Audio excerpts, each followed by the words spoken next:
রাত্রিবেলা ঘুমানোর আগে এই শব্দটি 5 বার বলুন। কী শব্দ?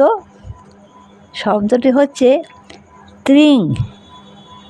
ইংরেজিতে TREEM, বাংলায় ত্রিং, তয়রা ফলা দীর্ঘি অনেশ্বর।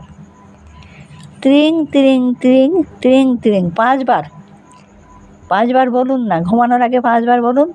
দেখবেন যে কাজ আপনার কিছুতে হচ্ছে না, যে কাজে বারবার বাধা আসছে,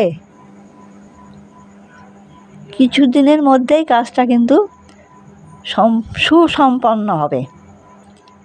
তাই জন্যে রাত্রেবেলা ঘুমানোর আগে ত্রিং ত্রিং ত্রিং ত্রিং ত্রিং 5 বার বলুন। আপনার অসম্পূর্ণ কাজ সম্পূর্ণ হবে, আমি জানতে পেরে জানালাম। সবাই করুন, ভালো থাকুন, নমস্কার।